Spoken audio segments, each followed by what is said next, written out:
បាទសួស្តីបងប្អូននៅក្នុងថ្ងៃនេះយើងធ្វើការunbox បាទនៅប៉ុសកាត់ដែកបាទម៉ាក Zelda បាទអានេះវាជាមួយនឹងឈុត CNC បងប្អូនណាជាមួយនឹងឈុត CNC ហើយសម្រាប់ប៉ុសនេះដែរយើងអាចប្រើបានលក្ខណៈជាប៉ុសកាត់ដែកធម្មតាឬក៏យើងអាចភ្ជាប់ជាមួយនឹងម៉ាស៊ីន CNC បានបាទតែវាមានកម្លាំងរហូតដល់120បាទកម្លាំងវា120អាំពែហ្នឹងហើយអញ្ចឹងបើសិនជាបងប្អូនបាទសកម្មបងប្អូនបាទត្រូវការកាត់ដែកបាទឬក៏ចង់ភ្ជាប់ជាមួយ plasma ឬក៏ទិញប៉ុសយកទៅបាទប្រើទៅហើយថ្ងៃក្រោយមានតម្រូវការ plasma បងប្អូនអាចភ្ជាប់ជាមួយនឹង plasma បានហ្នឹងហើយអញ្ចឹងនៅក្នុង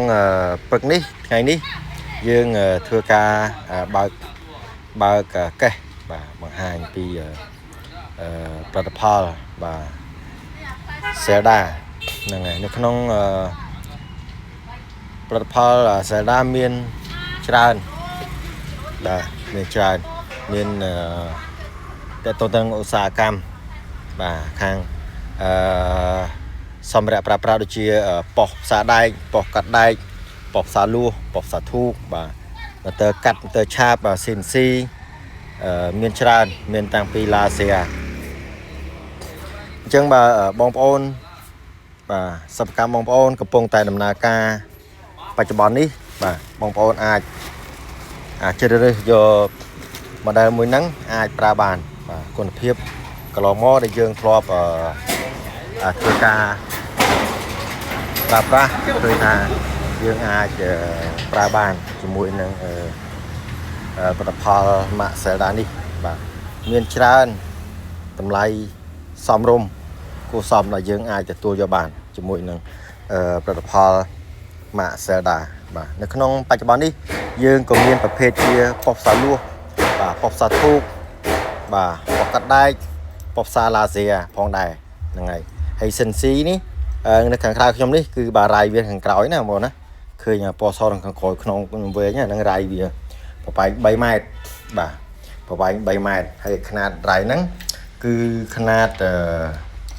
ដែលគេពេញនិយមប្រើហ្នឹងគឺຂະຫນាតសិប្បកម្មយើងល្មមហ្នឹងគឺຂະຫນាត1ម៉ែត្រកន្លះ3ម៉ែត្រហ្នឹងហើយ1ម៉ែត្រកន្លះ3ម៉ែត្រហ្នឹងហើយអញ្ចឹងបើ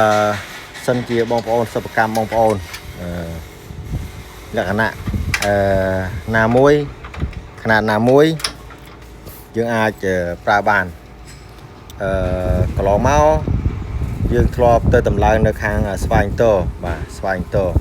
ខាងជាងខឿនកញ្ចែបូមទឹកបាទដោយសារពីមុនមកឃើញថាគាត់នៅខាងផលិតគាត់កញ្ចែបូមទឹកបាទអញ្ចឹងគាត់ត្រូវចំណាយបុគ្គលិកផងគាត់ដើម្បីកាត់ដែកមួយថ្ងៃឃើញលើកនេះធ្ងន់ណាធ្ងន់